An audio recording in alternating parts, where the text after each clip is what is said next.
क्या गाल बिल्कुल 13.5 मंदिर 9,000 18 फाइनल 14 मंडी का हालात को नहीं जुमेरात की मंडी हालात कोई नहीं। ये जुमेरात की मंडी है। आज मार्केट व्यापारियों से खुद पूछ सकते हैं। ये 14,000 की फाइनल का रहा है। ये देखें लाट कितना है टोटल नाग? 15 नाग है।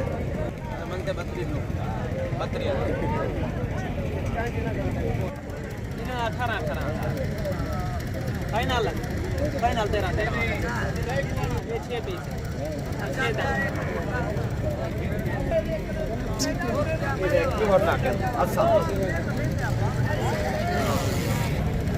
आज जुमेरात की मंडी है, बहुत सस्ती आए, ग्राहक नहीं आए। बड़ों के छोटों के क्या मांग रहे? 2 के ये 2 15,000 और बड़े 20। इसके चेहरा ऊपर करना डबल हड्डी के माशाल्लाह खूबसूरत चीज़ है। मजीद भी डिस्काउंट हो जाएगा।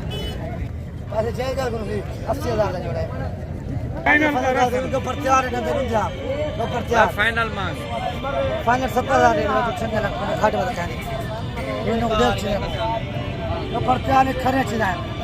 ऐसे भी जोड़ा 40,000 का फाइनल 35 यार है। एक बाण है और नहीं तैयार है। एक क्रास सही हुई बस सही है। जो यार 20,000 दो फाइनल दो फैक्स गाल हाँ ना 16,000 ठीक है। बाकी ये मंडी आप देख सकते हैं। नीचे एक प्यारा सा लाइक और कमेंट कर दें तो और भी अच्छी से अच्छी वीडियो आपको साबिर गोट फार्म की तरफ से मिलती रहेगी। आज जुमेरात की मंडी मैंने दिखानी थी क्योंकि इस वजह से काफ़ी सारे लोग कह रहे थे। और बाकी इसमें हर कैटेगरी का जानवर है, ठीक है। और मंगल, इतवार और जुमेरात ये 3 मंडियाँ ज़बरदस्त होती हैं। बाकी जब दिल करे आप आएँ, अल्हम्दुलिल्लाह जानवर ख़रीदें और प्राइस भी सस्ती, चीज़ भी अच्छी। ये तो सैंपल आपको एक साइड दिखा रहा हूँ ना। बाकी इंशाल्लाह अगली वीडियो में टाइम बहुत ही कम है तो अच्छी वीडियो और अच्छी मालूमात आप लोगों को देते रहेंगे।